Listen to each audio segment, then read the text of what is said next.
Cambridge English 365 days. 1 minute vocabulary. English നന്നായി സംസാരിക്കാൻ ഏറ്റവും ആവശ്യമുള്ള 5 വാക്കുകൾ നമുക്കിന്ന് പഠിച്ചെടുക്കാം. Combine, the first word. യോജിപ്പിക്കുക എന്നാണ് അർത്ഥം. To join together, to make a single thing or group. ഇതിന്റെ പ്രൊനൗൺസിയേഷൻ നമ്മൾ പ്രത്യേകം ശ്രദ്ധിക്കണം. Together. നമുക്ക് ഇതിന്റെ 4 ഫോംസ് ഉപയോഗിക്കാം.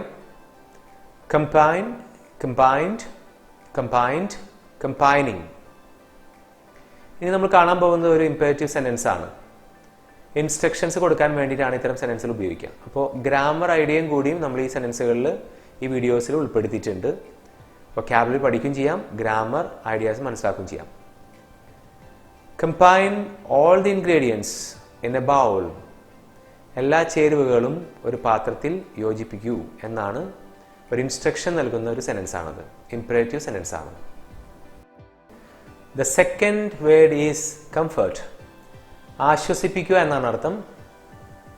To make someone feel better when they are sad or worried. നമുക്ക് 4 ഫോംസ് കാണാം. Comfort, comforted, comforted, comforting. നമുക്ക് സെന്റൻസ് വായിക്കാം.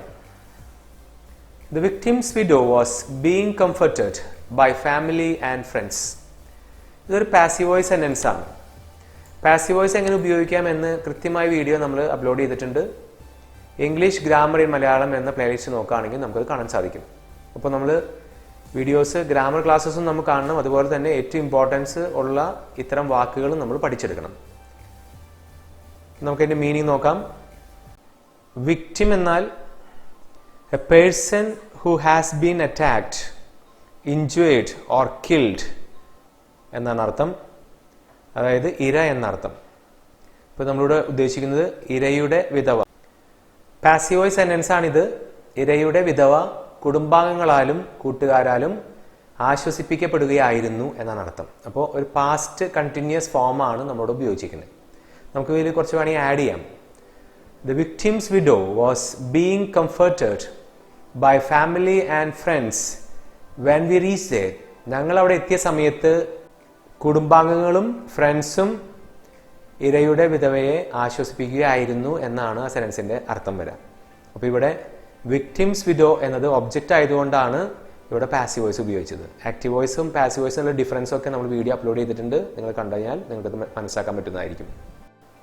The third word is command. ആജ്ഞാപിക്കുക എന്നാണ് അർത്ഥം. To give someone an order. 4 forms നമുക്ക് നോക്കാം. Command, commanded, commanded, commanding. Sentence വായിക്കാം. The officer commanded his men to shoot. Officer തൻ്റെ ആളുകളോട് നിറയൊഴിക്കാൻ ആജ്ഞാപിച്ചു എന്നാണ് അർത്ഥം. Commanded എന്നത് വെർബിന്റെ സെക്കൻഡ് ഫോമാണ്. The fourth word is comment. അഭിപ്രായപ്പെടുക എന്നാണ് അർത്ഥം. ഇവിടെ വെർബായിട്ടാണ് വരുന്നത്. To make a comment. ഇവിടെ ഇത് നൗൺ ആണ്, ഇവിടെ ഇത് വെർബാണ്, മറക്കരുത്. 4 ഫോംസ് നമുക്ക് നോക്കാം. Comment, commented, commented, commenting. Sentence വായിക്കാം. The minister has refused to comment on the allegations. Allegations എന്ന് പറഞ്ഞാൽ ആരോപണം എന്നാണ് അർത്ഥം. അതിന്റെ പ്രൊനൗൺസിയേഷൻ നമ്മൾ പ്രത്യേകം ശ്രദ്ധിക്കണം. Allegations. മന്ത്രി ആരോപണങ്ങളെക്കുറിച്ച് അഭിപ്രായം പറയാൻ വിസമ്മതിച്ചു എന്നാണ് അതിന്റെ അർത്ഥം. നമ്മൾ നേരത്തെ പറഞ്ഞ പോലെ വെർബുകൾ മാത്രമല്ല നമ്മൾ പഠിച്ചുകൊണ്ടിരിക്കുന്നത്, അതിൽ വേർഡ്സ് മാത്രമല്ല, അതിനുള്ള ഗ്രാമർ ചെറിയ ചെറിയ കാര്യങ്ങളൊക്കെ നമ്മൾ പറയുന്നുണ്ട്. അപ്പോൾ വീഡിയോസ് നമ്മൾ എപ്പോഴും അപ്ലോഡ് ചെയ്യുന്ന വീഡിയോസ് എല്ലാം വ്യക്തമായി കാണണം. ബുക്സ് വാങ്ങിക്കണം, ഒന്നും മടി കാണിക്കരുത്. The last word is commission. ഇവിടെ കമ്മീഷൻ എന്നത് വെർബായിട്ടാണ് വരുന്നത്. നിയമിക്കുക എന്നാണ് അർത്ഥം. To formally choose someone to do a special piece of work. Commission, commissioned, commissioned, commissioning. ഇതാണ് 4 ഫോംസ്. നമുക്ക് സെൻസ് വായിക്കാം. She has been commissioned to write a new national anthem. ഒരു പുതിയ ദേശീയ ഗാനം എഴുതാൻ അവൾ നിയോഗിക്കപ്പെട്ടു. ഇതൊരു പാസീവ് വോയിസ് സെന്റൻസ് ആണ്. She has been commissioned. Passive voice sentence ആണ്. പാസീവ് വോയിസ് എങ്ങനെ ഉപയോഗിക്കാം എന്നുള്ളത് വീഡിയോ അപ്ലോഡ് ചെയ്തിട്ടുണ്ട്, കാണണം. ഫോണിലൂടെ ഇംഗ്ലീഷ് സംസാരിച്ച് പഠിക്കാം. ഇംഗ്ലീഷ് ടീച്ചേഴ്സുമായി ഫോണിലൂടെ ഇംഗ്ലീഷ് സംസാരിച്ച് ഇംഗ്ലീഷിൻ്റെ ക്വാളിറ്റി കൂട്ടാൻ നമുക്ക് സാധിക്കും. അതിനുവേണ്ടി നിങ്ങൾ വിളിക്കേണ്ട നമ്പർ 8281555666. വൊക്കാബുലറി വീഡിയോസ് മാത്രമല്ല, ഗ്രാമർ വീഡിയോസും ഞങ്ങൾ അപ്ലോഡ് ചെയ്യുന്നുണ്ട്. അതിനുവേണ്ടി നിങ്ങൾ ചെയ്യേണ്ടത് ചാനൽ സബ്സ്ക്രൈബ് ചെയ്ത് പ്ലേലിസ്റ്റ് ചെക്ക് ചെയ്യുകയാണെങ്കിൽ നിങ്ങൾക്ക് ഇംഗ്ലീഷ് ഗ്രാമർ ഇൻ മലയാളം എന്ന ഒരു പ്ലേലിസ്റ്റ് കാണാൻ സാധിക്കും. ഈ വീഡിയോ ക്ലാസ് അറ്റൻഡ് ചെയ്യുന്നതോടൊപ്പം തന്നെ കാംബ്രിഡ്ജ് യൂണിവേഴ്സിറ്റി പ്രസിൻ്റെ ഒരു സ്പെഷ്യൽ ബുക്കും ഞങ്ങൾ ഡിസൈൻ ചെയ്ത ഒരു സ്പെഷ്യൽ ബുക്കും ഉപയോഗിച്ച് പ്രാക്ടീസ് ചെയ്യേണ്ടതുണ്ട്.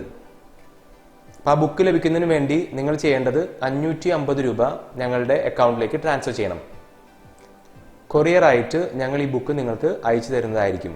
അതിനുവേണ്ടി നിങ്ങൾ വിളിക്കേണ്ട നമ്പർ 8281555666. നിങ്ങൾ ഇതുവരെ സബ്സ്ക്രൈബ് ചെയ്തിട്ടില്ല എങ്കിൽ സബ്സ്ക്രൈബ് ചെയ്യാൻ മറക്കരുത്. സബ്സ്ക്രൈബ് ചെയ്യാൻ നിങ്ങൾ ചെയ്യേണ്ടത് ഈ കാണുന്ന ഫോട്ടോയിൽ ക്ലിക്ക് ചെയ്ത് സബ്സ്ക്രൈബ് ചെയ്യണം. അതിനുശേഷം താഴെ കാണുന്ന ഏതെങ്കിലും ഒരു വീഡിയോ സെലക്ട് ചെയ്യൂ. Thanks for watching.